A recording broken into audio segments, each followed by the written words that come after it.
This is the second video lecture covering Lesson 2 in Clayton Croy's A Primer of Biblical Greek. In this lesson, we're going to provide an overview of the Greek verb and then discuss the present active indicative form as well as the present active infinitive forms. And then we will discuss translation and parsing of the exercises found in the textbook. Let's begin with an overview of the Greek verb. Basically, each Greek verb has three faces, or three components. First, there is tense, which refers to time and kind of action. Then there is voice, which describes the relationship between the subject and the action. And then there is mood, how the action relates to reality. In addition to these faces, most verbs have two additional faces: person, first, second, or third person, and number, singular or plural.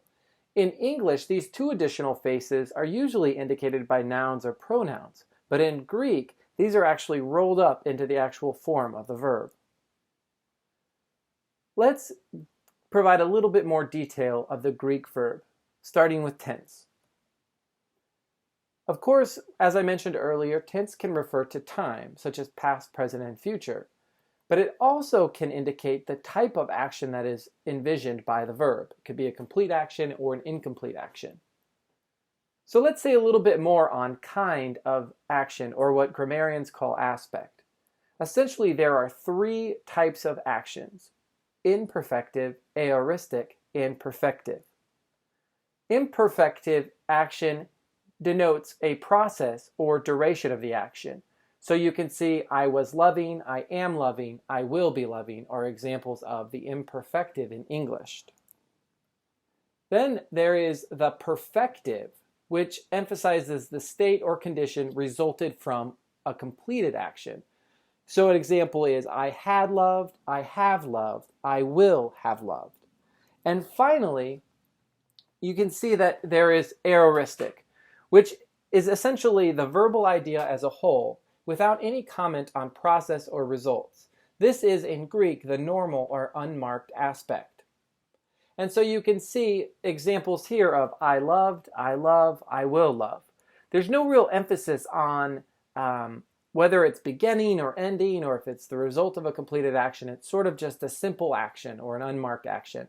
And you can see in this chart how the time of action, past, present, and future, can also change with the aspect or kind of action. Next, let's talk more about the Greek voice, or voice in the Greek verb.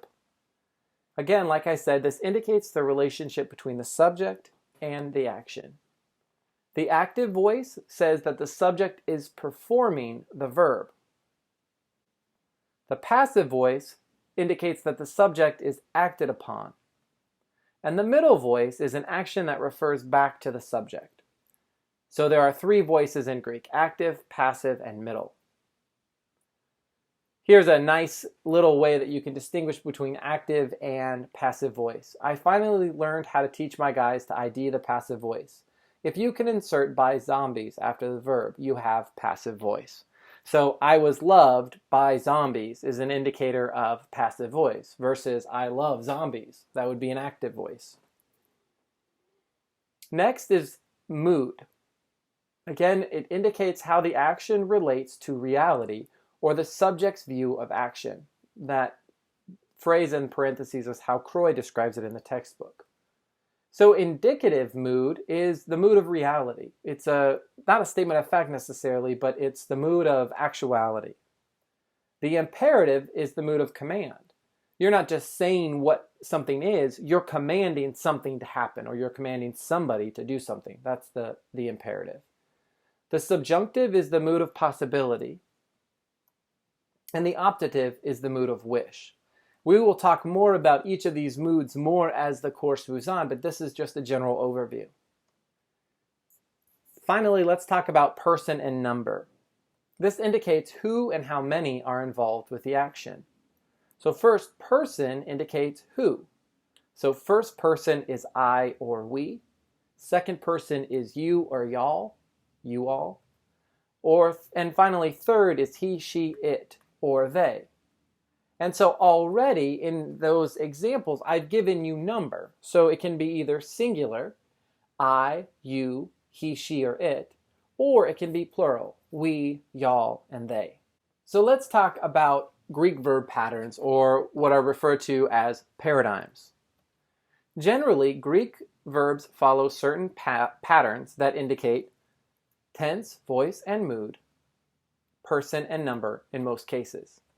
Each verb then has a stem, and additions to the stem signal the different faces of the verb. And these additions can occur before, and these often indicate tense. They can occur after, and these either indicate tense or the person and number of the verb. So let's take a look at our first chart, the present active indicative pattern, or the present active indicative paradigm. So I'm going to say this chart, and then we're going to talk more about it. So it's luo, lues, lue, luomen, luete, luosi, or luosin. And that nu in parentheses just indicates what is known as a movable nu. And it will have a nu there if the next letter in the next word is a vowel. If the next letter in the next word is a consonant, it will not have it. So again, luo, lues, lue, luomen, luete, luusin. So here is the stem. You can see that lu is consistent throughout the verb. And to that we add personal endings, which indicate the person and number. So luo, the omega there, indicates that you're in the first person singular. I loosen. The ace at luace indicates that you're at the second person singular. You loose, or you destroy. Lue, you see the personal ending there, iota, indicates he, she, or it destroys. Luomen, the men, is the indicator of the first person plural. We loosen, or we destroy. Luete, the te at the end, indicates that it's second person plural. Y'all loosen or destroy. And finally, luusin. And you see the usin ending there indicates that you're in the third person plural. They loosen or they destroy. The next verb form that we are going to discuss is the present active infinitive. So what is an infinitive? Well, it's a word that helps complete the meaning of another verb. While there are other nuances to the infinitive, for now we're just going to translate this as to blank. To play, to run, to kill, to bless, etc., etc. So how do you form the infinitive? You take the verb stem and you add the active infinitive suffix or ending. So you take lu and you add ain to get luain, to loosen or to destroy. So we're just talking about present active infinitive right now. There will be other forms of infinitives with different tenses or different voices. Okay, so let's talk about translation and parsing. Before starting practice and review exercises, which occur at the end of every chapter in Croy, I strongly encourage you to memorize the chapter's vocabulary first and review older vocabulary from previous lessons. You simply will spend too much time on the practice and review exercises if you do not have some familiarity with the vocabulary. So always start with the vocabulary and then move on to the practice and review exercises. Here are a few notes on how to translate these practice and review exercises. First, you need to recognize that Greek word order will not always be the same as English word order. And so in English, we have a pretty straightforward way of writing sentences. Subject, verb, direct object. And we can add to that, but that's basically how English word order goes. It's not always going to be that simple in Greek. Along with that, the subject of a verb, the one doing the action or having the action done to them, may only be implied by the verb form. So there may not be a noun or a pronoun indicating who the subject is. So my recommendation is that you start by finding the main verb and then find the subject. If you can find the subject and the main verb, then you've got two really important pieces of a sentence worked out. So then when we talk about parsing, which is essentially just a word for analyzing a word, when we talk about parsing verbs, here is the order that we're going to go after. We're going to look for tense, voice, mood, person, and number, or if it's an infinitive, it would just be tense, voice, mood, and infinitive. We will be doing a lot of parsing word analysis in class. This will be a major part of our learning laboratory together. So let's get started with an example from the exercise. Genoskomen hati pistuete kai thelete didaskein. Let me read that one more time just for your ears to hear. Genoskomen hati pistuete kai thelete didaskein. So let's begin by finding the main verb. Genoskomen. How do I know that that's the main verb? Well, the only indicator is that it's the only verb before that hati, which after a hati, I know that those are not main verbs. They are a part of a dependent clause. So because hati means because or that. So if genoskomen is the main verb, then I'm going to identify the subject or look for a personal ending and root. So there is no pronoun in this sentence or noun in this sentence, but I recognize that personal ending men as an indicator of the first person plural. So I know that we are in the first person plural, we. And that genosko then is our main verb. And so then I'm going to find and analyze the other verbs. Again, I'm looking for the endings. And so there are two other verbs, actually three. You see the te of y'all in pistuete and thelete. And then there is the infinitive at the end, didaskein. So that would then lead finally to a translation of the sentence. We know that y'all believe and y'all want to teach. If you don't like y'all, you could translate it. We know that you all believe and you all want to teach.